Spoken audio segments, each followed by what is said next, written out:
আসসালামু আলাইকুম। আশা করি সবাই ভালো আছো, আমিও ভালো আছি। এবার আসো, আজকে আমি তোমাদের মনোবিজ্ঞান দ্বিতীয় পত্রের প্রথম অধ্যায় বুদ্ধি প্রতিবন্ধিতা থেকে আমি আজকে বুদ্ধি প্রতিবন্ধিতার কারণ, বুদ্ধি প্রতিবন্ধিতা প্রতিরোধের জন্য পূর্ব প্রস্তুতিকরণমূলক ব্যবস্থা, বুদ্ধি প্রতিবন্ধীদের জন্য করণীয় বা পুনর্বাসনের জন্য কি করা যায় এবং মেধা ও মেধাবী কারা, সৃজনশীলতা কি, এই বিষয়গুলো নিয়ে আলোচনা করব। বুদ্ধি প্রতিবন্ধিতার উপর এর আগের ক্লাসেও তোমরা বুদ্ধি প্রতিবন্ধিতা কি, বুদ্ধি প্রতিবন্ধিতার শ্রেণী বিভাগগুলো, বুদ্ধি প্রতিবন্ধীদের চেনার উপায়, এই বিষয়গুলো পড়েছো। তাহলে আজকে আসো নতুন বিষয়গুলো জেনে নিই। প্রথমে আমরা বুদ্ধি প্রতিবন্ধিতার কারণগুলো জানব। আমরা জানি যে যাদের বুদ্ধি স্বাভাবিক বুদ্ধিবৃত্তীয় বিষয়ের চেয়ে গড় মানের চেয়ে কম বা যাদের আইকিউ 70-এর নিচে, তাদেরকে আমরা বুদ্ধি প্রতিবন্ধী বলে থাকি। তাহলে যারা বুদ্ধি প্রতিবন্ধী, কেন তারা বুদ্ধি প্রতিবন্ধী হচ্ছে সেই কারণগুলো আমরা জেনে নিই। জন্ম অবস্থায় বা মাতৃগর্ভে থাকা অবস্থায় শিশুর বিভিন্ন উপাদানের প্রভাবে শিশু বুদ্ধি প্রতিবন্ধী হয়। আবার অনেক সময় জন্মর পরে বা জন্ম পরবর্তী অবস্থায় কোনো না কোনো উপাদানের কারণেও শিশু বুদ্ধি প্রতিবন্ধী হতে পারে। এক নম্বরে দেখো বংশগত কারণ। অনেক ক্ষেত্রে দেখা যায় বংশানুক্রমে বুদ্ধি প্রতিবন্ধিতা হয়ে থাকে। যেমন কোনো কোনো পরিবারে পূর্ববর্তী বংশের কারো যদি বুদ্ধি প্রতিবন্ধিতা থাকে, পরবর্তী বংশধরদের মধ্যেও বুদ্ধি প্রতিবন্ধিতা হতে পারে। তোমরা অনেকে পেপার পত্রিকায় দেখেছো যে একটা পরিবারে 2জন বা 3জন ছেলে মেয়ে, বাবা মার 3টা ছেলে মেয়ে বুদ্ধি প্রতিবন্ধী। এগুলো হচ্ছে বংশগত কারণে হয়ে থাকে। বংশগত কারণে বুদ্ধি প্রতিবন্ধিতা, এটা জিনগত কারণে সাধারণত পিতা মাতার জন্মকোষে জিন মিউটেশন যখন হয়, এই জিন মিউটেশন যখন সন্তানের জিনে প্রভাবিত হয়, তখন কিছু অস্বাভাবিকতার কারণে এই বুদ্ধি প্রতিবন্ধিতা হয়ে থাকে। তারপরে আসো সংক্রমণ। সংক্রমণের কারণেও, গর্ভ অবস্থায় সংক্রমণের কারণে হতে পারে, বা জন্মের পরে সংক্রমণের কারণেও শিশু বুদ্ধি প্রতিবন্ধী হতে পারে।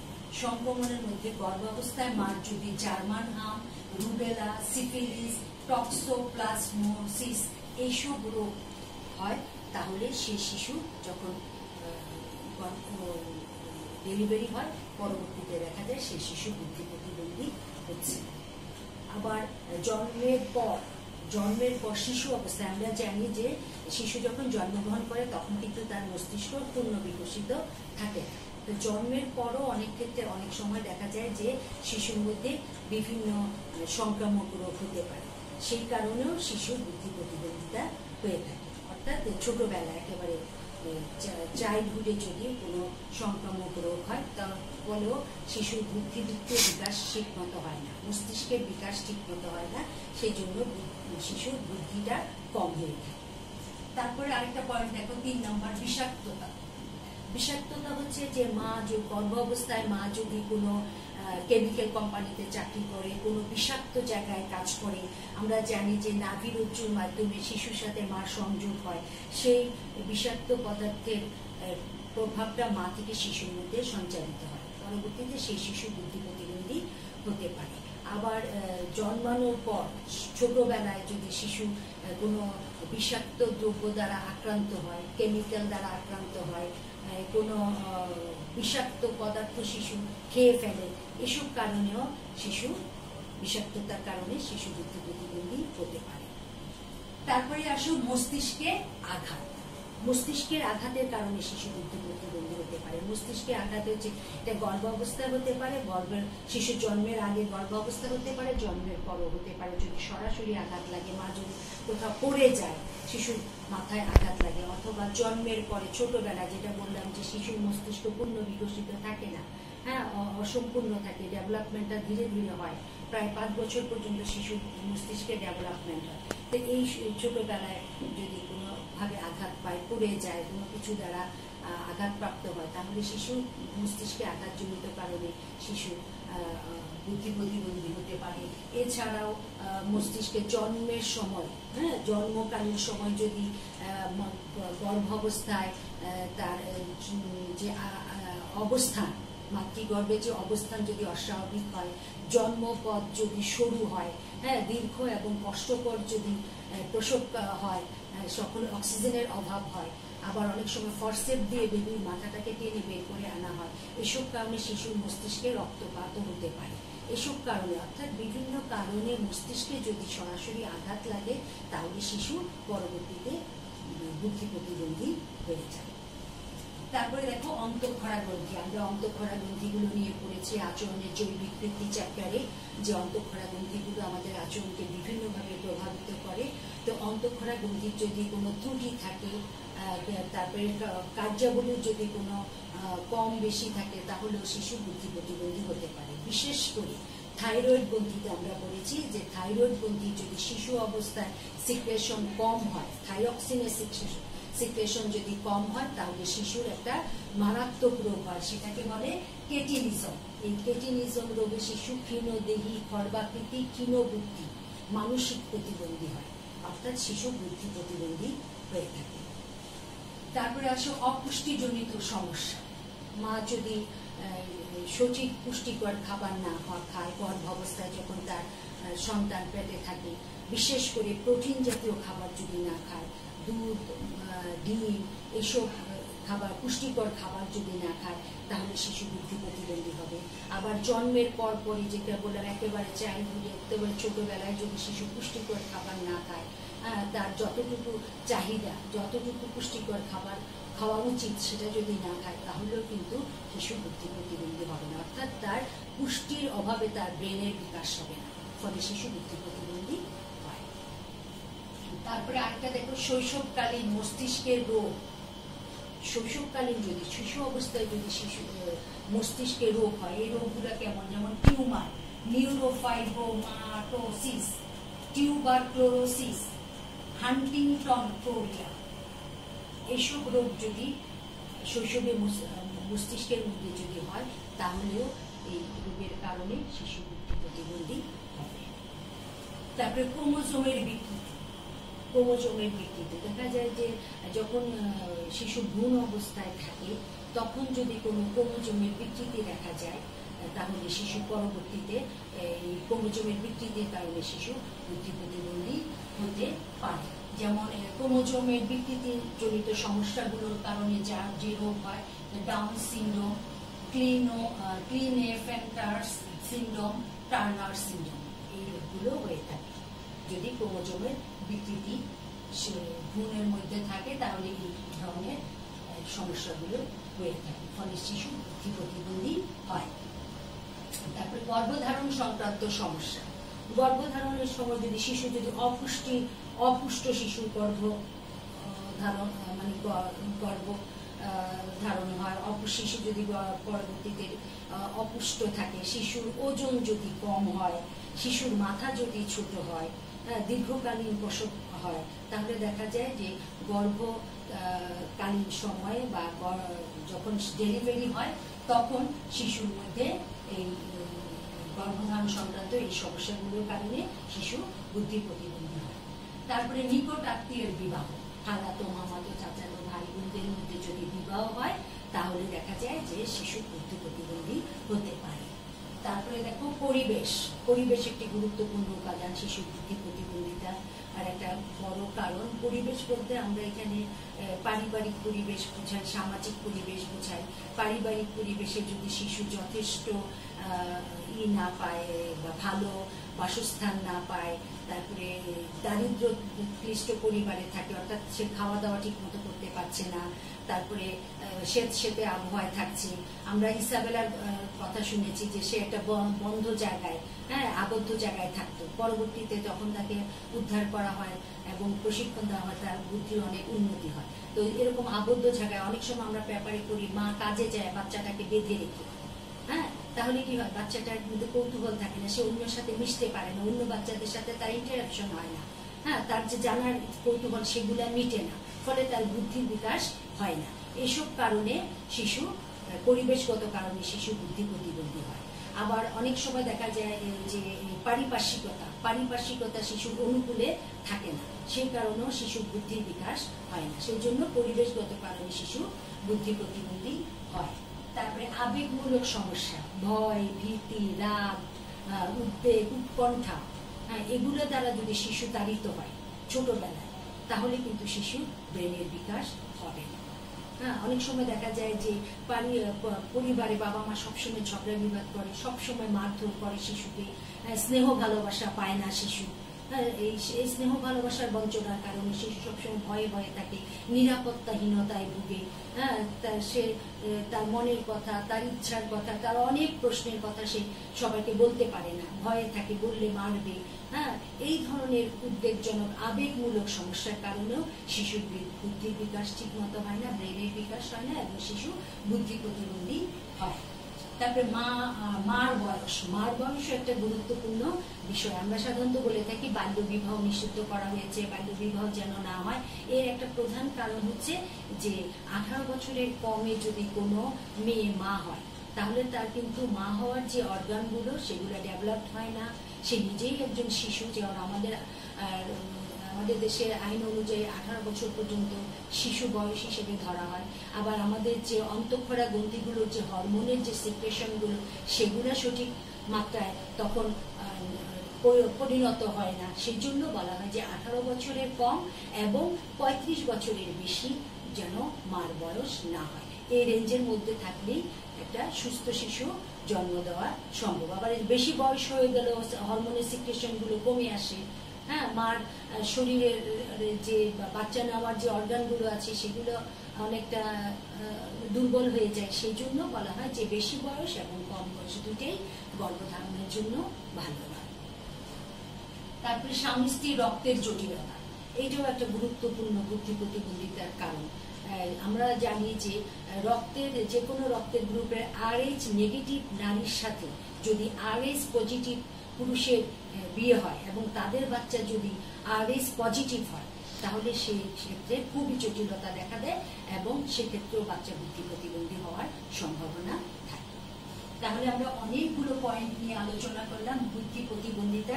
এখান থেকে সিকিউ প্রশ্ন আসার সম্ভাবনা বেশি। এখান থেকে যে কোনো একটা দুইটা পয়েন্ট দিয়ে বলতে পারে যে শিশু বুদ্ধি প্রতিবন্ধিতার কারণ কি, বা উদ্দীপকের যে কারণগুলো আছে সেগুলো ছাড়াও বুদ্ধি প্রতিবন্ধিতার আরো কিছু কারণ আছে, সেগুলো কিছু তুমি ব্যাখ্যা করো, এরকম ভাবে আসতে পারে। সবগুলো কারণে তোমরা একটু দেখে রেখো, তাহলে আমি আশা করি যে তোমরা এই বুদ্ধি প্রতিবন্ধিতার কারণ থেকে কোনো সিকিউ প্রশ্ন আসলে ভালোভাবে উত্তর করতে পারবে। এটা খুব সহজ একটা প্রশ্ন এবং এই চ্যাপ্টারের এই টপিকস গুলো কিন্তু অনেক সহজ। তারপরে দেখো বুদ্ধি প্রতিবন্ধিতা প্রতিরোধের জন্য পূর্ব সতর্কীকরণ ব্যবস্থা। এখন যে আমরা জানি যে বুদ্ধি প্রতিবন্ধী শিশু পরিবারের, সমাজের, দেশের বোঝা, তাই না? তাহলে আমরা অবশ্যই চাইবো যে যেন কোনো বাবা মা বুদ্ধি প্রতিবন্ধী শিশু জন্ম না দেন। তাহলে এর প্রতিরোধের জন্য আমরা কি করবো? যেন যে বুদ্ধি প্রতিবন্ধিতার কারণগুলো যদি আমরা যাদের জানা থাকে, তাহলে এই কারণগুলো যদি আমরা হতে না দিই, এই কারণগুলো যদি না হয়, তাহলেই তো শিশু বুদ্ধি প্রতিবন্ধী হবে না, তাহলেই তো প্রতিরোধ করা যায়।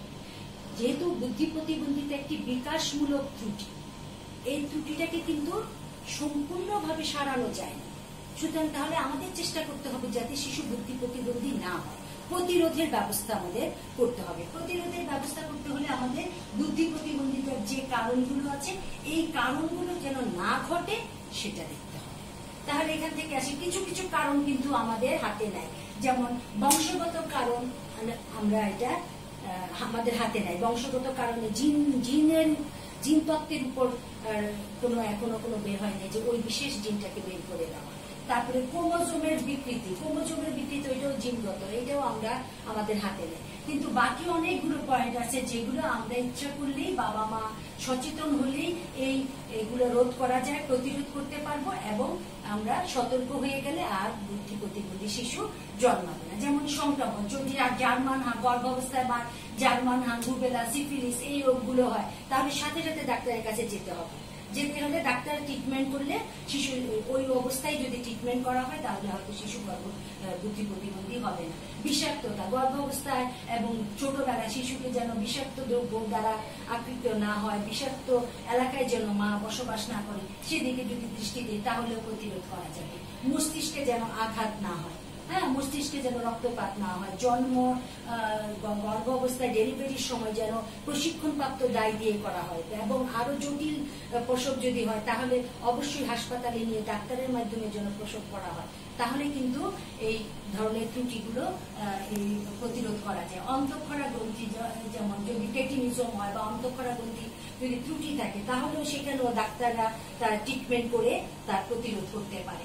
অপুষ্টিজনিত সমস্যা, গর্ভ অবস্থায় এবং ছোটবেলায় শিশু যেন অপুষ্টিতে না ভুগে। হ্যাঁ, অনেক কম দামি অনেক শাকসবজি আছে, অনেক কিছু আছে যে দামি দামি জিনিসে খেতে হবে তা না। হ্যাঁ, আমরা জানি যে ডাল হচ্ছে একটা প্রোটিন, তাহলে এই ধরনের নিম্নমানের প্রোটিন খেয়েও যদি আমরা, নিম্ন দামের প্রোটিন খেয়েও যদি আমরা অপুষ্টিটা রোধ করতে পারি তাহলে কিন্তু প্রতিবন্ধী শিশু হবে না। শৈশবকালীন মস্তিষ্কের রোগে যে টিউমার, নিউরোফাইব্রোমাটোসিস এই ধরনের যদি রোগ হয় সেক্ষেত্রেও আমরা যদি দ্রুত চিকিৎসা নিই, দ্রুত ডাক্তারের শরণাপন্ন হয়, সেক্ষেত্রেও যদি রোগটা আইডেন্টিফাই করে যদি চিকিৎসা দেওয়া যায় সেক্ষেত্রেও কিন্তু এই রোগটাকে প্রতিরোধ করে শিশুকে ঠিক করে তোলা যায়। তারপর এটা তো আমি বললাম যে এটা আমাদের হাতে নাই, তারপরেও এইসব একটু বুদ্ধি প্রতিবন্ধিতা যেন গভীরে না যায়, একেবারে গুরুতর চরম পর্যায়ে না যায়। মৃদু এবং মধ্যম বিদু প্রতিবন্ধীদের আমরা আগে পড়েছি যে তাদেরকে আমরা কি করানো যায়, তাদেরকে এডুকেটেড করা যায়, তাদেরকে ট্রেনিং দিয়ে কিছু স্বনির্ভর করা যায়। তাই সেই পর্যায়েও যেন এর চেয়ে যেন গুরুতর না হয় সেদিকে আমাদের খেয়াল রাখতে হবে। গর্ভধারণ সংক্রান্ত সমস্যা, গর্ভবতী মা যেন আবেগ আপ্লুত না হয়, ভয়ভীতিতে না থাকে, তাকে যেন যথাযথ যত্ন নেওয়া হয়। যখন বাচ্চা ডেলিভারি হবে তখন যেন ভালো জায়গায়, ভালো হাসপাতালে, ভালো ধাত্রী দ্বারা করা হয়।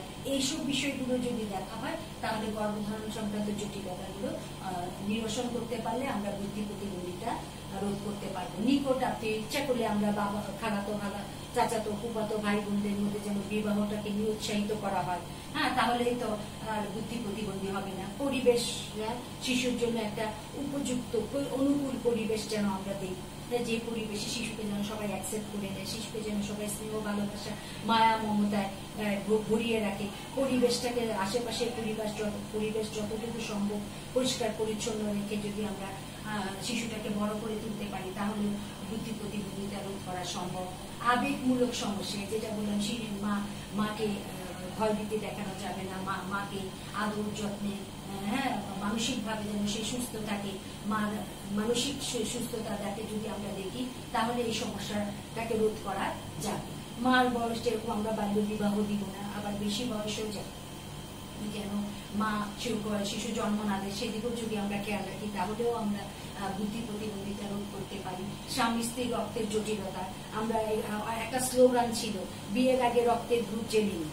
হ্যাঁ, আমরা যদি আগে থেকে স্বামী স্ত্রীর রক্তের এই জটিলতাটা আগে থেকে জানা থাকে তাহলে ওই ধরনের রক্তের গ্রুপে ছেলে মেয়ের বিয়ে বন্ধ করা যায়। আর যদি হয়েই যায় তাহলে দ্রুত ডাক্তারকে শরণাপন্ন হয়ে এইটার ট্রিটমেন্টটা যদি আমরা গর্ভাবস্থায় করে নিই তাহলেও শিশু বুদ্ধি প্রতিবন্ধী হওয়া থেকে আমরা রোধ করতে পারি। তাহলে আমরা দেখো একটা প্রশ্ন থেকে কিন্তু দুইটা প্রশ্নের উত্তর আমরা শিখে গেলাম। বুদ্ধি প্রতিবন্ধিতার কারণগুলো যদি আমরা ভালোভাবে জানি তাহলে বুদ্ধি প্রতিবন্ধিতার ওই কারণগুলো যদি না হয় তাহলেই তো আমরা বুদ্ধি প্রতিবন্ধিতা প্রতিরোধ করতে পারি, পূর্ব থেকে সতর্ক হয়ে যেতে পারি যে শিশু যেন বুদ্ধি প্রতিবন্ধী না হয়। তারপর দেখো বুদ্ধি প্রতিবন্ধীদের জন্য করণীয় বা পুনর্বাসন। আমরা বুদ্ধি প্রতিবন্ধীদের জন্য কি করি? এখন বুদ্ধি প্রতিবন্ধী শিশু হয়েই গেল, রোধ করতে পারলাম না, প্রতিরোধ করা গেল না, শিশু বুদ্ধি প্রতিবন্ধী আমরা আইডেন্টিফাই করে ফেললাম। হ্যাঁ, তো ওখানে দেখা যায় যে বুদ্ধি প্রতিবন্ধীদের যেহেতু এটা একটা বিকাশমূলক ত্রুটি, এটা সম্পূর্ণভাবে নির্মূল করা যাবে না, তবে প্রশিক্ষণের মাধ্যমে, শিক্ষার মাধ্যমে আমরা আংশিকভাবে তাদেরকে স্বনির্ভর করে তুলতে পারি, তাদেরকে পুনর্বাসিত করে তাদেরকে একটা নিজের পায়ে দাঁড়ানোর ব্যবস্থা করতে পারি। তাহলে আমরা জেনে নিই যে বুদ্ধি প্রতিবন্ধীদের জন্য কি কি ব্যবস্থা নেওয়া যায়। চিকিৎসা, সাধারণ চিকিৎসা, শারীরিক চিকিৎসা। বুদ্ধি প্রতিবন্ধীদের অনেক ক্ষেত্রে আমরা যে বুদ্ধি প্রতিবন্ধীদের শ্রেণী বিভাগে পড়েছি যে বুদ্ধি প্রতিবন্ধীদের শারীরিক ত্রুটিও থাকে, তাহলে শারীরিক ব্যাধি যদি ত্রুটিগুলোকে নির্ণয় করতে হবে, আইডেন্টিফাই করতে হবে, নির্ণয় করে চিকিৎসার মাধ্যমে ওই রোগের গতিটা থামাতে হবে যাতে চরম বুদ্ধি প্রতিবন্ধী না হয়, যেন সে যে যতটুকু বুদ্ধি প্রতিবন্ধী আছে ওইটাকেই আমরা প্রশিক্ষণ দিয়ে চিকিৎসা করে ভালো করে তার বুদ্ধি প্রতিবন্ধিতাটা চরমের দিকে না যায়, কিছুটা রোধ করতে পারে। দেখা যায় যে ক্রেটিনিজম, ফিনাইল কেটেনুরিয়া এই ধরনের রোগের যদি চিকিৎসা করা হয় তাহলে অনেক ক্ষেত্রে ভালো করার সম্ভাবনা থাকে, ভালো হওয়ার সম্ভাবনা থাকে। তারপরে 2 নম্বর পয়েন্ট দেখো, কাউন্সিলিং। কাউন্সিলিং এ কি করে তারা পিতা মাতা, শিক্ষক, শিশুকে বিভিন্নভাবে কাউন্সিলিং করে তাকে কি করা হয়, তাকে উদ্বুদ্ধ করা হয়, তাকে কি করা ভালো করার চেষ্টা করা হয়। যেমন বুদ্ধি প্রতিবন্ধিতা নির্ণয় করা হয়। প্রথম হচ্ছে সে কোন ধরনের বুদ্ধি প্রতিবন্ধী, তার আইকিউ কত, সে কি মৃদু, মধ্যম, গুরুতর, চরম কোন ধরনের বুদ্ধি প্রতিবন্ধী তাকে টেস্ট করে সেটা নির্ণয় করা হয়। তারপরে পিতামাতার অনুভূতি, চিন্তা ও আচরণ বিষয়ক পরামর্শ দেয়।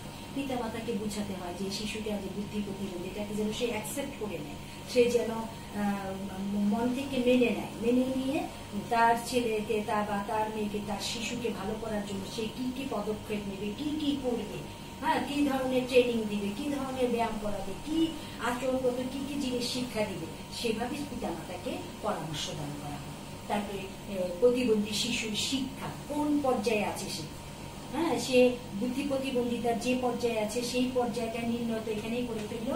তারপরে তাকে সেই অনুযায়ী শিক্ষা দিবে, কার কতটুকু শিক্ষা নিতে পারে, কে কতটুকু প্রশিক্ষণ নিতে পারে, এবং শিক্ষা এবং তার পুনর্বাসনটা সে কোন ধরনের কাজ করতে পারবে, তার কোন দিকে দক্ষতা ভালো, সেগুলো দেখে পরামর্শ দান করবেন কাউন্সিলর। তারপরে শিশুর আচরণগত সমস্যা বিষয়ক নির্দেশনা, শিশুর আচরণে কি ত্রুটি বিচ্যুতি আছে সেগুলো আইডেন্টিফাই করে সেগুলো কিভাবে রোধ করা যায়, সেগুলো কিভাবে সামাজিকভাবে শেখানো যায়, সেই বিষয়গুলো নিয়ে তারা পরামর্শ দিবেন কাউন্সিলর।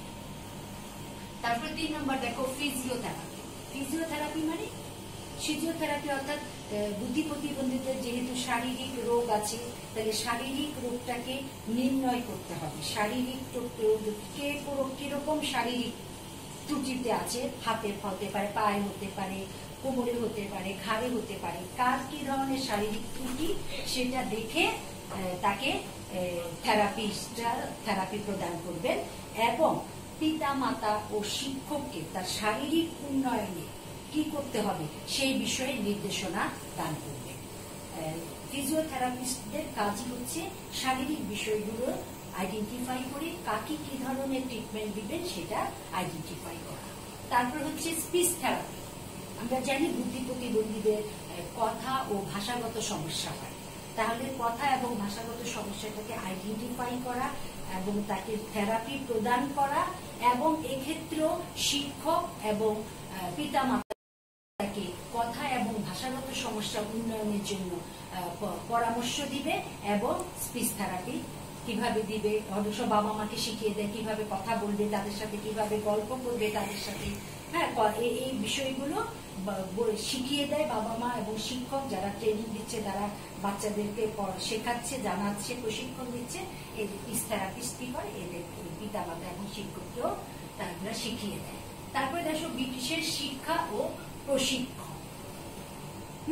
আমরা জানি যে বুদ্ধি প্রতিবন্ধীদের বিশেষ শিক্ষা দিলে, প্রশিক্ষণ দিলে তাদের বুদ্ধি প্রতিবন্ধিতা একটু কমিয়ে তাদেরকে একটু স্বনির্ভর করা যায়। তো শিক্ষার বিষয়গুলো কি দেখো, পরিচর্যামূলক দক্ষতা। আত্মপরিচর্যামূলক দক্ষতা মানে হচ্ছে নিজেকে কিভাবে পরিচর্যা করবে, সে কিভাবে খাবে, পড়বে, জামা কাপড় পরবে, কিভাবে টয়লেট ইউজ করবে, এই ধরনের বিষয়গুলো, অর্থাৎ নিজেকে কিভাবে পরিষ্কার পরিচ্ছন্ন রাখবে, নিজেকে কিভাবে চালনা করবে, এই বিষয়গুলো আত্মপরিচালনামূলক দক্ষতা শিখিয়ে তাকে উন্নয়নের দক্ষ করে তোলা হবে। জ্ঞানগত দক্ষতা হচ্ছে এখানে কথা বলা শেখানো, তারপরে পড়াশোনা শেখানো, গণনা শেখানো, বুঝার ক্ষমতাটা বাড়ানো, এই বিষয়গুলো তাদের দক্ষ করে তোলা হয়।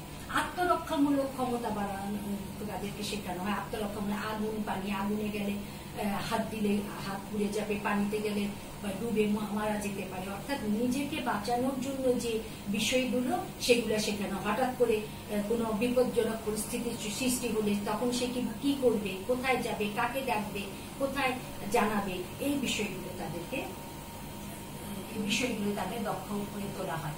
তারপরে সামাজিক দক্ষতা। সামাজিক দক্ষতা হচ্ছে সমাজে মানুষের সাথে কিভাবে মেলামেশা করবে, সমাজের যে রীতিনীতিগুলো, কোন কাজটা করা যাবে না, সমাজ বাধা দিবে, কোন কাজটা করা যাবে, হ্যাঁ, এই বিষয়গুলো, ভদ্রতা, নম্রতা, মানুষকে দেখলে মুরব্বী দেখলে সালাম দেওয়া, এই যে ম্যানার্স এডিকেটস গুলো, এই বিষয়গুলো, সামাজিক বিষয়গুলো তাদেরকে দক্ষ করে তোলা হয়। ধর্মীয় শিক্ষা, যে যে ধর্মে, সেই ধর্মের রীতিনীতি, নিয়ম কানুনগুলো শেখার মাধ্যমে মৌলিক জ্ঞানটা, ধর্মের মৌলিক জ্ঞানগুলো তাদেরকে দেওয়া হয়।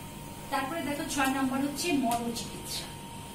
মনোচিকিৎসা কিন্তু যারা খুব গুরুতর এবং চরম মাত্রার বুদ্ধি প্রতিবন্ধী তাদের ক্ষেত্রে মনোচিকিৎসা কার্যক্রম নেই, কারণ মনোচিকিৎসা গ্রহণ করার জন্য কিছুটা বুদ্ধিবৃত্তীয় বিষয়টা দরকার। তবে দেখা গেছে যে মধ্যম এবং মৃদু মধ্যম মাত্রার যারা বুদ্ধি প্রতিবন্ধী, কোনো কোনো ক্ষেত্রে মনোচিকিৎসা তাদের ক্ষেত্রে অত্যন্ত ফলপ্রসূ হয়। বিশেষ করে দলভিত্তিক চিকিৎসা পদ্ধতি, দলভিত্তিক অর্থাৎ একসাথে কয়েকজনকে রেখে ওদের মধ্যে ইন্টারাকশন করা হয়, ওদেরকে অর্থাৎ ওরা একটা বাচ্চাকে দেখে আরেকটা বাচ্চা উদ্বুদ্ধ হবে, ওদেরকে উদ্বুদ্ধ করা হয়, ওদেরকে বুদ্ধিটাকে উদ্দীপিত করা হয়, যাতে ওরা দলগতভাবে সবাই মিলেমিশে কাজ করে। এটা হচ্ছে দলভিত্তিক চিকিৎসা পদ্ধতি। আচরণ পদ্ধতি আমরা জানি বিহেভিয়ারাল থেরাপি। বিহেভিয়ারাল থেরাপি তো বাচ্চার যে আচরণগত ত্রুটি আছে, যেগুলো জানে না, বুঝে না, বিহেভিয়ারাল থেরাপিস্ট কি করে, বিহেভিয়ারাল থেরাপির মাধ্যমে বাচ্চার আচরণগত উন্নয়নের প্রচেষ্টা করে থাকে। করণ সাপেক্ষীকরণ পদ্ধতি অনেক ক্ষেত্রে দেখা গেছে যে বুদ্ধি প্রতিবন্ধিতা কমানোর ক্ষেত্রে সাহায্য করে। আমরা জানি যে করণ সাপেক্ষীকরণ কি, যে কাজ করলে পুরস্কৃত হয় সে কাজ করার প্রবণতা বেড়ে যায়, আবার যে কাজ করলে শাস্তি হয় সে কাজ করার প্রবণতা কমে যায়। এভাবে তাদেরকে করণ সাপেক্ষীকরণের মাধ্যমেও প্রশিক্ষণ প্রাপ্ত করে তাদেরকে চিকিৎসা করা হয়। তারপর দেখো শেষে হচ্ছে পুনর্বাসন। এখন শুধু তাদেরকে শিক্ষা দিলাম, প্রশিক্ষণ দিলাম, তা দিলেই তো হবে না, তাদেরকে পুনর্বাসনের সুযোগ সৃষ্টি করতে হবে, পুনর্বাসনের সহায়তা করতে হবে, পুনর্বাসনের জন্য কাজের পরিবেশ সৃষ্টি করে দিতে হবে, যাতে তারা স্বনির্ভর হয়ে যা শিখেছে, যা জেনেছে সেটা তাদের জীবনে কাজে লাগিয়ে স্বনির্ভর হতে পারে, আয় রোজগার করতে পারে এবং একটা সাধারণ জীবনযাপন করতে পারে। এবার আসো এই যে বুদ্ধি প্রতিবন্ধিতা নিয়ে বললাম, জাতিসংঘ 3 ডিসেম্বরকে বুদ্ধি প্রতিবন্ধী দিবস হিসাবে শনাক্ত করেছেন, ঘোষণা করেছেন, এবং বিভিন্ন দেশ এই 3 ডিসেম্বর বিশ্ব প্রতিবন্ধী দিবস হিসাবে পালন করে। বিশ্ব প্রতিবন্ধী দিবস হিসাবে এটা বুদ্ধি প্রতিবন্ধী হতে পারে, শারীরিক প্রতিবন্ধী হতে পারে, যে কোনো প্রতিবন্ধী ক্ষেত্রেই বিশ্ব প্রতিবন্ধী দিবস হচ্ছে 3 ডিসেম্বর। তারপরে আরো 2টা ছোট টপিকস আছে যেগুলো তোমাদের আসে, অনুধাবনমূলক আসে, 1-2 আসতে পারে, জ্ঞানমূলক আসতে পারে, মেধাবী কারা, সৃজনশীলতা কি, এগুলো আসতে পারে। মেধা আমরা জানি যে বুদ্ধি প্রতিবন্ধীদের কি হয়, গড় মানের চেয়ে কম হয়, আর মেধাবীদের কি হয়, যারা বুদ্ধিভিত্তিক বিষয়টা স্বাভাবিক গড়ের চেয়ে অনেক উপরে, তারাই হচ্ছে মেধাবী। মেধাবীদের কি থাকে, এরা একাডেমিক ক্ষেত্রে, এরা সামাজিক ক্ষেত্রে, এরা বৈজ্ঞানিক ক্ষেত্রে, এরা সাহিত্যিক ক্ষেত্রে, বিভিন্ন ক্ষেত্রে এরা বিশেষ অবদান রাখতে পারে। হ্যাঁ, তাদেরকে সহজেই বোঝা যায়। বুদ্ধি প্রতিবন্ধিতার সংজ্ঞা একটা সংজ্ঞা দিয়েছেন, মেধার সংজ্ঞায় বলেছেন, তারাই বুদ্ধিদীপ্ত শিশু যাদের কার্যাবলী যে কোনো প্রতিযোগিতামূলক ক্ষেত্রে উল্লেখযোগ্য এবং সংগঠিত। অর্থাৎ অনেকের মাঝে তাদেরকে আইডেন্টিফাই করা যায়, তাদের কাজ, তাদের আচরণ দেখে বোঝা যায় যে এরা। আর বুদ্ধি প্রতিবন্ধিতা আমরা জানি যে আমাদের যে বুদ্ধি আছে সেই সম্পর্কে প্রথম কে বলেন, স্যার ফ্রান্সিস গ্যালটন, নাম শুনেছ? তিনি তার হেরিডিটরি জিনিয়াস গ্রন্থে প্রতিভাবানদের নিয়ে গবেষণা করেছেন। অর্থাৎ তিনি নিজেও ব্লু ব্লাড ছিলেন। উনি বলছেন যে যাদের বংশ অনেক উচ্চ বংশীয় যারা, তাদের বুদ্ধিবৃত্তীয় বিষয় বেশি থাকে। এটা ওনার নিজের আইকিউ ছিল 200। হ্যাঁ, তিনি কিন্তু প্রথম এই বুদ্ধি নিয়ে, প্রতিভা নিয়ে গবেষণা করেন। তারপর ওনার শিষ্য ক্যাটেল, তিনি মেন্টাল টেস্ট কথাটি বলেন, এই যে বুদ্ধির যে অভিক্ষা, এই বিষয়টা নিয়ে তিনি বলেন। পরবর্তীতে আমরা জানি যে আলফ্রেড বিনে একটি বিজ্ঞানসম্মত বুদ্ধি অভিক্ষা তৈরি করেছিলেন 1905 সালে। তারপর থেকে তো বুদ্ধি পরিমাপের বিষয়টা চলে আসছে। তাহলে এবার দেখো বুদ্ধি প্রতিবন্ধীদের কিছু বৈশিষ্ট্য আছে, আমরা কিভাবে চিনব? সরি, বুদ্ধি বা মেধাবীদের কিছু বৈশিষ্ট্য আছে, যে বুদ্ধি প্রতিবন্ধীদের যেরকম বৈশিষ্ট্য দেখে আছে, তাদের চেনার উপায় আছে, মেধাবীদেরও কিছু বৈশিষ্ট্য আছে। কিভাবে মেধাবীদের আমরা চিনি? হ্যাঁ, আমাদের ধারণা মেধাবীরা অনেক লম্বা চওড়া হবে, স্বাস্থ্য ভালো হবে, চোখে মোটা চশমা পরবে। আসলে কিন্তু এরকম কোনো ফিজিক্যাল কোনো ক্রাইটেরিয়া নাই। তারা খাটো হতে পারে, লম্বা হতে পারে, ক্ষীণদেহী হতে পারে, স্বাস্থ্য ভালো হতে পারে, চশমা সবসময় করতে হবে তা না, এরকম না। তাহলে আমরা দেখি যে মেধাবীদের কিছু বৈশিষ্ট্য বা তাদের কিভাবে আমরা চিনি। এরা অনুধাবন, কৃতিত্ব ও দক্ষতা প্রমাণে সক্ষম, নেতৃত্বের দক্ষতায়ও এরা এগিয়ে, তীক্ষ্ণ বুদ্ধির অধিকারী। সাধারণত এই ধরনের মেধাবীরা 1000-এ একজন হয় অথবা 10,000-এ একজন হয়। অনেক সময় আমরা ব্যাপারে পড়ি না, অমুক দেশের 10 বছরের শিশু ইউনিভার্সিটিতে পড়ে, হ্যাঁ, ইউনিভার্সিটিতে ভর্তি হয়েছে বা পিএইচডি করেছে, মানে এত মেধাবী তারা। তারপরে সমস্যা সমাধানের দক্ষতা উন্নত, অর্থাৎ এরা জটিল বিষয় সমাধান করতে পারে। কৃতি অভিজ্ঞায় বেশ সাফল্য অর্জন করে থাকে এরা, কৃতি অভিজ্ঞায় এরা বেশি সাফল্য অর্জন করে। অবভিয়াসলি এদের বুদ্ধি বেশি দেখে এরা মেন্টাল টেস্টে বেশি সাফল্য অর্জন করে। শুধুমাত্র যে একাডেমিক দিকটা, পড়াশোনাটাই কি মেধা হিসাবে ধরে নেওয়া হয় তা না।